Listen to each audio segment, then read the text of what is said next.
Om Swastiastu. Perkenalkan kami dari kelompok 8 ingin menjelaskan tentang analisis regresi dan korelasi. Sebelum itu kami akan memperkenalkan diri terlebih dahulu. Next. Saya Ketujuh Kresna Pardita, akhiran NIM 104, dan teman saya ada Nicholas Ferrer, akhiran NIM 097, Stanley Thompson, akhiran NIM 098, dan Komang Virgo Anggara, akhiran NIM 096. Next.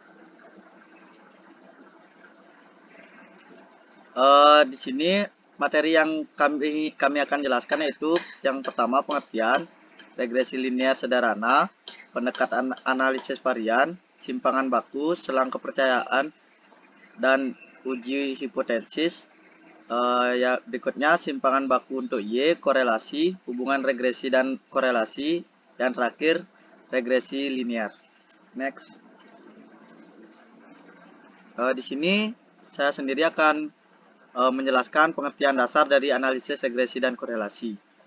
Dalam kehidupan sehari-hari, ingin diketahui hubungan antara dua atau lebih peubah. Contohnya adalah hubungan antara tinggi dan berat badan orang, hubungan antara tekanan darah seorang dengan umurnya, dan hubungan lainnya. Untuk mendapatkan suatu persamaan antara dua peubah, misal X dan Y, di mana ditetapkan X adalah peubah bebas dan Y adalah peubah tak bebas.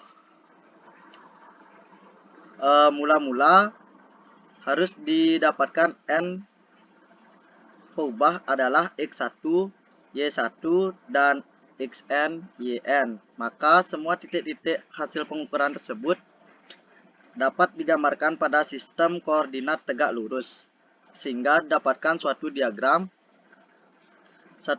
pancar atau scatter plot.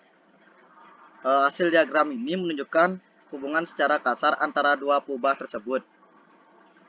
Berikut adalah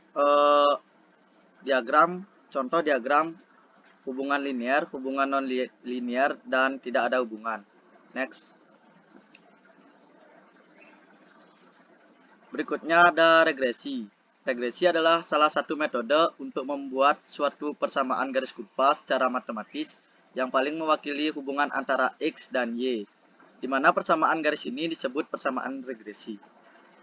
Baik, berikutnya akan dijelaskan oleh teman saya, Nico. Perkenalkan, nama saya Nicholas Ferrer dengan akhiran NIM 097. Di sini saya akan melanjutkan presentasi dengan materi regresi linear sederhana. Berdasarkan banyaknya peubah bebas, persamaan regresi dapat dibedakan jadi dua, yaitu regresi sederhana dan regresi peubah banyak. Regresi sederhana berarti hanya terdapat satu peubah bebas, sedangkan jika dari satu peubah bebas maka disebut regresi peubah banyak. Pengertian regresi linear adalah jika bentuk hubungan antara peubah tak bebas Y dan peubah bebas X berupa garis lurus atau disebut linear. Jika ada N pasang data hasil pengukuran X dan Y yaitu X1, Y1, X2, Y2, dan seterusnya sampai Xn, Yn, di mana hubungan antara peubah tak bebas Y dengan peubah bebas X bersifat linear. Maka model linear untuk populasinya itu dapat ditulis sebagai rumus seperti berikut. I sama dengan beta U plus beta 1 XI plus epsilon I. Jika dijabarkan, persamaan tersebut menjadi sigma YI min N B0 min B1 sigma XI sama dengan 0.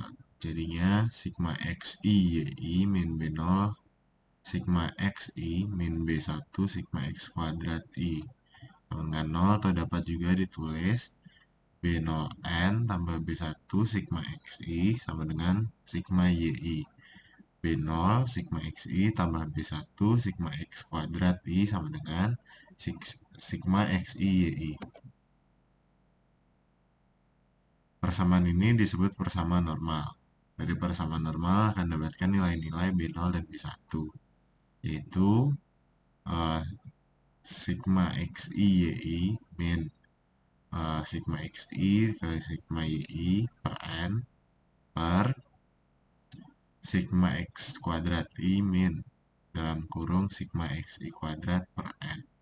atau itu berarti B1 sama dengan N sigma XI YI min dalam kurung sigma XI dalam kurung sigma YI per N sigma X kuadrat I min dalam kurung sigma XI kuadrat. Dari persamaan normal juga akan mendapatkan B0 sama dengan Y min BX.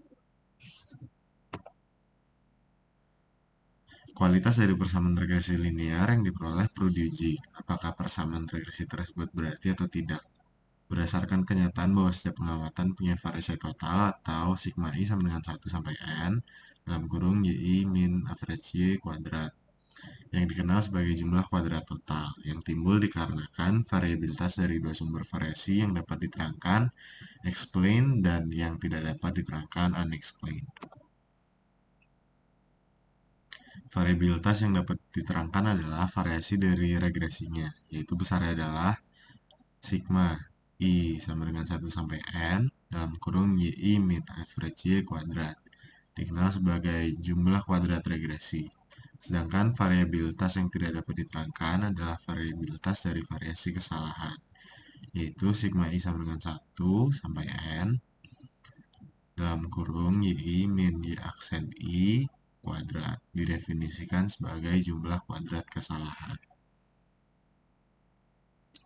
Sehingga jumlah kuadrat pecahannya dapat ditulis itu JKT sama dengan JKR plus JKK.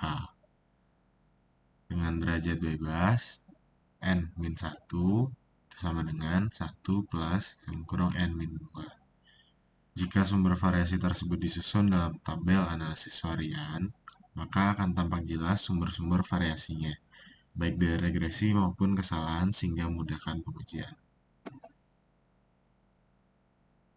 Dengan menguji hipotesis H0, melawan hipotesis alternatifnya H1, dan jika asumsi distribusi normal terpenuhi, maka F hitung akan mendekati distribusi F dengan derajat bebas V1 sama dengan 1 dan V2 sama dengan N min 2. Mana F tabel sama dengan F alpha, V1 dan V2.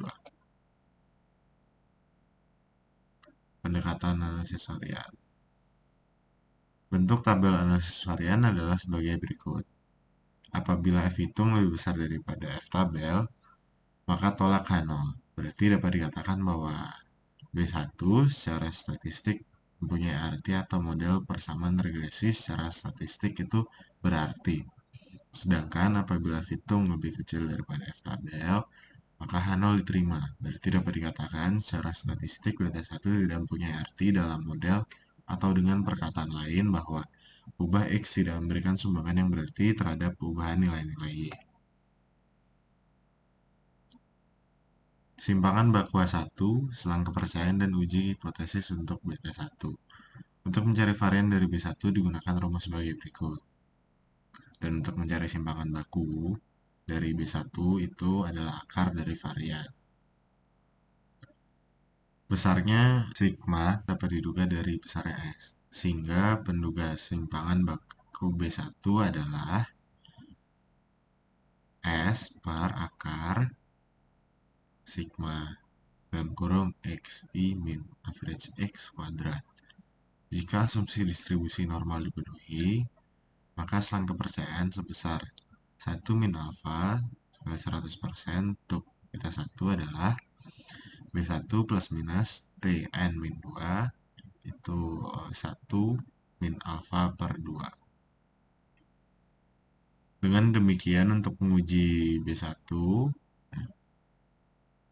beta 1 dapat digunakan hipotesis sebagai berikut. H0 itu untuk B1 sama dengan 0, dan H1 itu untuk beta 1 tidak sama dengan 0. Dan statistik uji yang digunakan adalah T hitung sama dengan B1 per simpangan baku B1.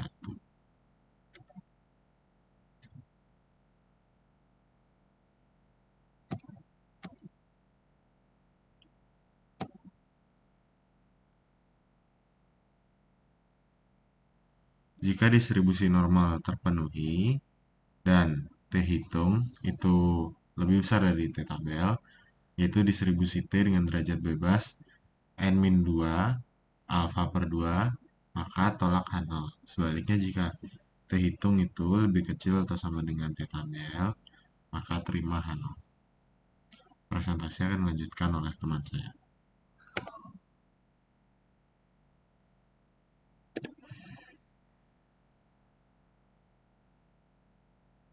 Oke, sebelumnya perkenalkan nama saya Vigo Anggara dengan NIM akhiran 096. Kali ini saya akan menjelaskan materi mengenai simpangan baku B0, selang kepercayaan dan uji hipotesis untuk beta 0.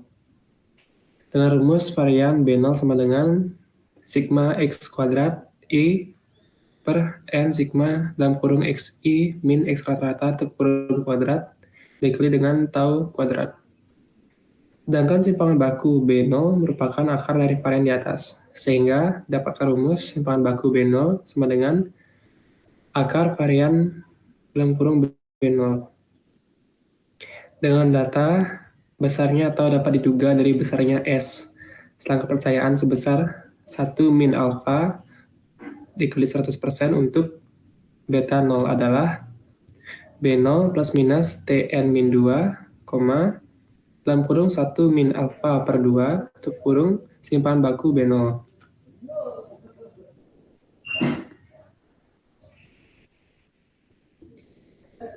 Dengan demikian, untuk menguji beta 0 dapat digunakan hipotesis sebagai berikut. Hipotesis 0 atau H0 adalah beta 0 sama dengan 0. Hipotesis alternatif atau H1 adalah beta 0 tidak sama dengan 0. Dan statistik uji yang digunakan adalah T hitung sama dengan B0 per simpangan baku B0. Jika distribusi normal terpenuhi dan T hitung lebih besar daripada T tabel, yaitu distribusi T dengan derajat bebas N-2 alfa per 2, maka tolak H0 sebaliknya. Jika T hitung kurang dari T tabel, maka terima H0 atau hipotesis 0.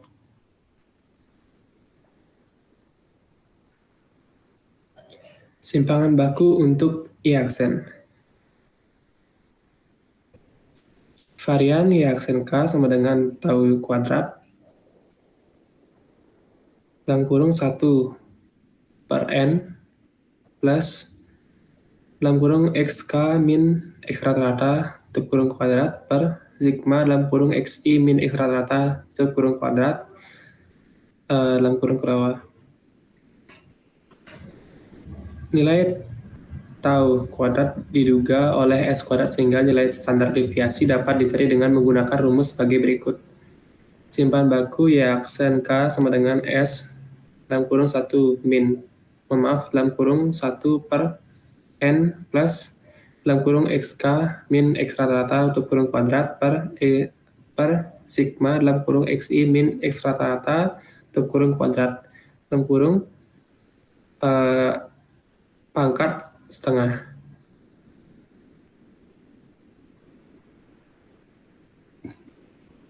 Nah, berikutnya korelasi.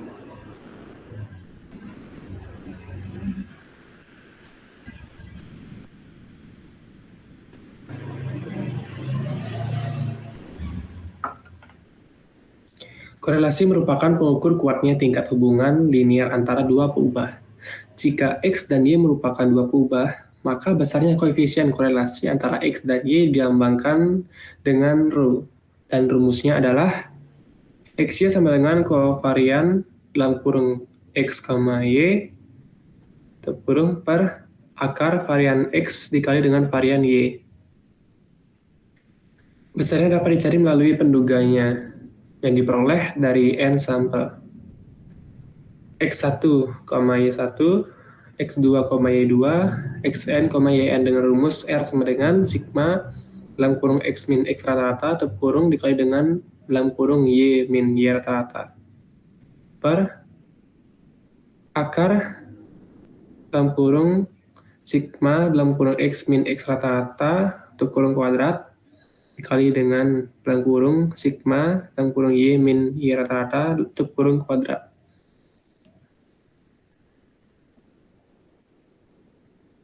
Nilai koefisien korelasi berkisar antara min 1 kurang dari sama dengan R X Y kurang dari sama dengan 1. Jika R X Y sama dengan 1, berarti antara X dan Y mempunyai hubungan sempurna dan positif. Nah, jika R X Y adalah min 1, berarti antara X dengan Y mempunyai hubungan yang negatif sempurna. Sedangkan jika R X Y sama dengan 0, berarti antara X dan Y ada hubungan linear. Nah, untuk materi selanjutnya akan dibacakan oleh teman saya. Sekian penjelasan dari saya, terima kasih. Baik, terima kasih atas waktunya. Sekarang saya akan menjelaskan tentang hubungan regresi dan korelasi. Regresi merupakan hubungan antar variabel. Satu variabel sebagai perubahan tak bebas dan satu variabel atau lebih sebagai perubahan bebas. Korelasi menunjukkan kuat tidaknya hubungan dua perubahan. Misal terdapat n pasang data x1 y1, x2 y2 sampai xn dan yn, dapat dicari rxy sama dengan ryx jika kita menggunakan model regresi linear sederhana. Bisa dilihat pada PowerPoint. Y sama dengan B0 tambah B1x tambah E.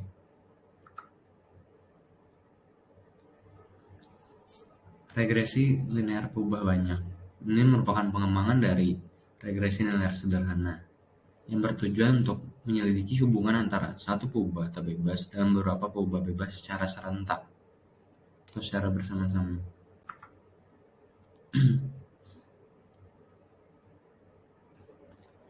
Di sini ada susunan datanya, bisa dilihat pada PowerPoint.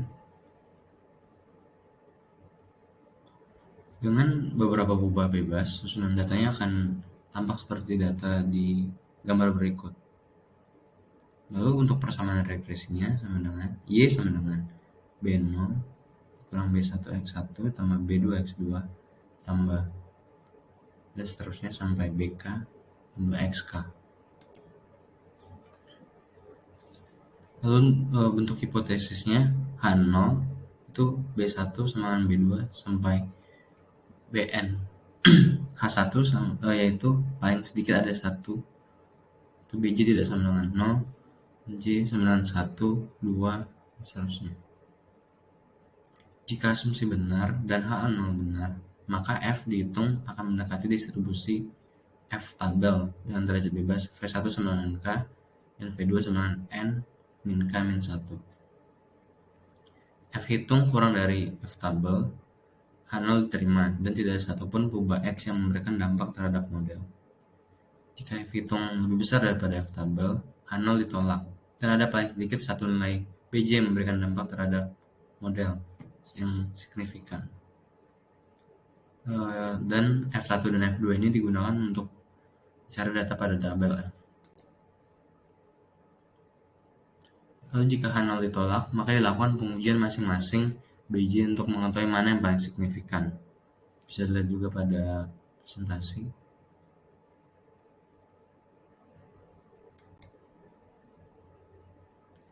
Untuk mengetahui kuat antar perubahan bebas dan perubahan tak bebas, diperlukan menghitung koefisien determinasi.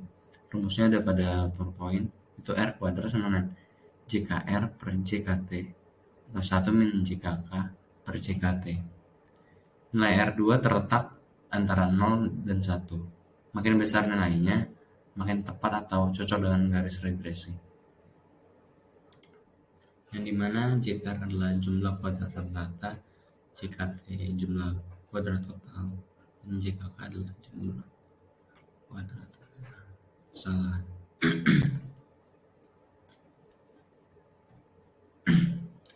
Nah, ini ada contoh soal. Data di bawah ini merupakan umur, yaitu dinyatakan dengan X, dan tekanan darah dinyatakan dengan Y. Ditanya cari persamaan garis regresi Y pada X. Yang B, jika ada orang berumur 20 tahun, berapa tekanan darahnya? Lalu yang C, hitung koefisien korelasi antara X dan Y.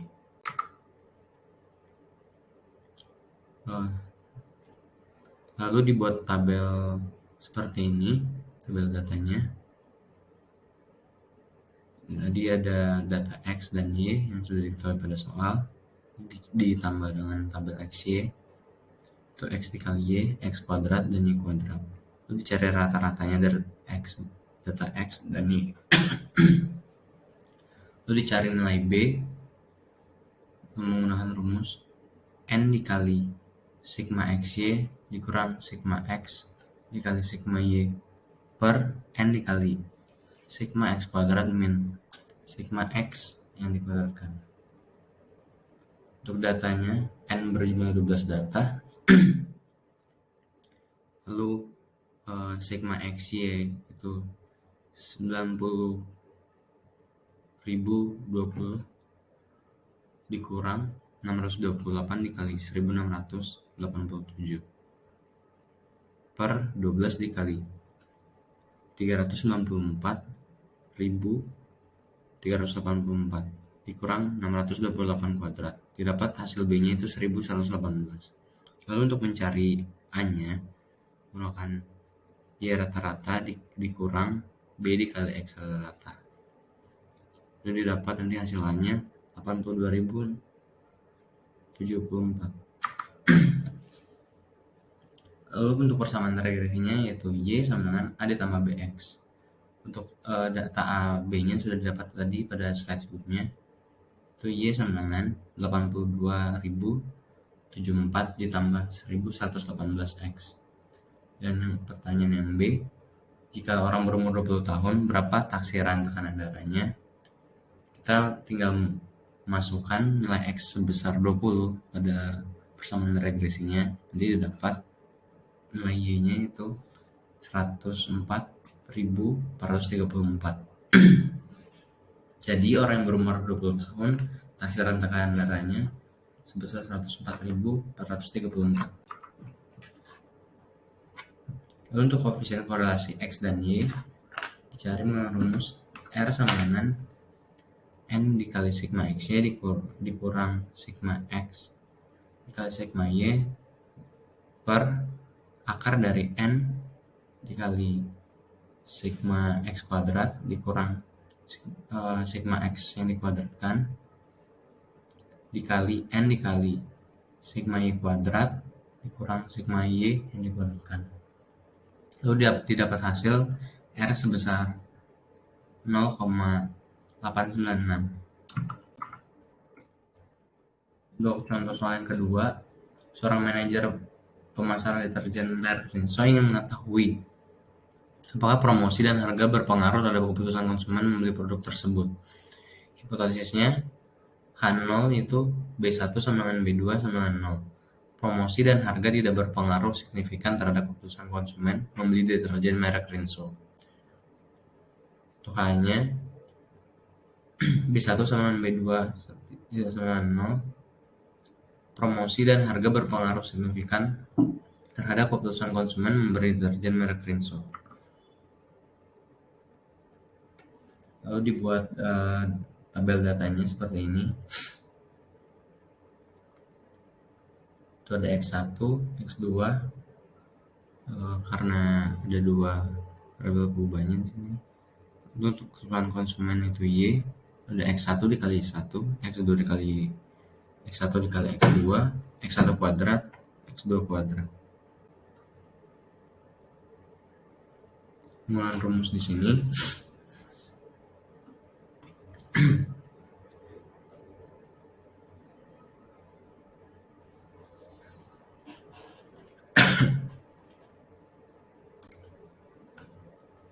Untuk sigma Y sama dengan A N ditambah B1 dikali sigma X1 tambah B2 dikali sigma X2.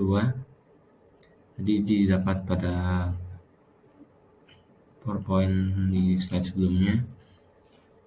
Sigma Y-nya itu 170 sama dengan 10 dikali A ditambah 60 B1 ditambah 40 dikali B2 itu menjadi persamaan 1 dan seterusnya sampai menemukan sampai persamaan 3. Lalu persamaan 1 dikalikan 6, persamaan 2 dikalikan 1. Lalu didapat hasil itu persamaan 4 minus 102 sama dengan min 46 B1 dikurang 27 B2. Lalu ulangan persamaan 1 dan persamaan 3. Persamaan 1 dikalikan 4, persamaan 3 dikalikan 1. Didapat persamaan 5, itu minus 57 sama dengan minus 27 B1 dikurang 22 B2. Lalu dari persamaan 4 dan 5, persamaan 4 dikalikan 27, persamaan 5 dikalikan 46. Didapat hasil B2 sama dengan min 132 per 283, yaitu sama dengan minus 0,466. Dari nilai B2 dimasukkan ke salah satu persamaan dan didapat hasil B1 sebesar 2,4909. Lalu nilai B1 dan B2 dimasukkan persamaan untuk mendapatkan hasil A. Didapat hasil A-nya itu sebesar 3,9186.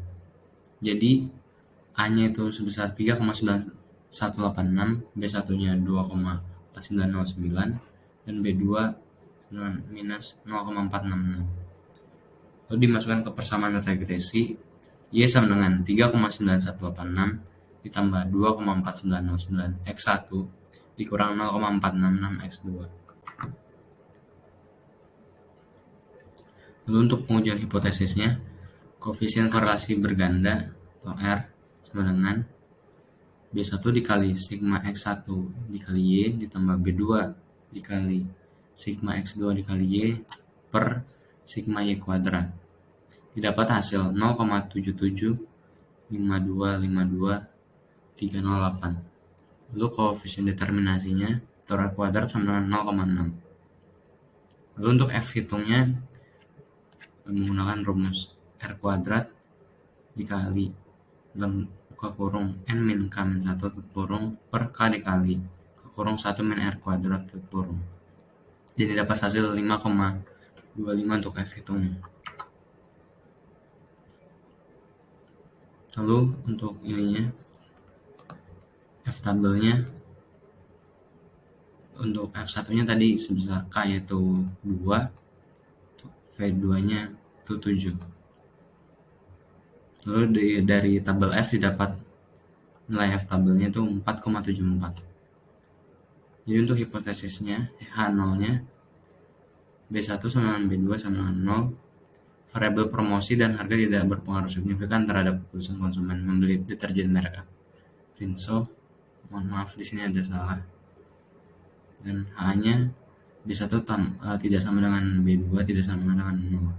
Jadi variabel promosi dan harga berpengaruh signifikan terhadap keputusan konsumen membeli deterjen merek Rinso.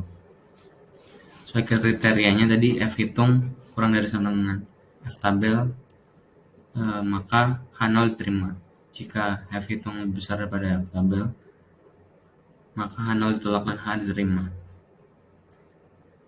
F hitungnya sebesar 5,25, lebih besar daripada F tabel, itu 4,74, H0 ditolak dan H diterima. Jadi dapat disimpulkan bahwa promosi dan harga berpengaruh signifikan terhadap keputusan konsumen membeli deterjen merek Attack. Baik, sekian dan terima kasih presentasi dari kelompok 8 tentang regresi.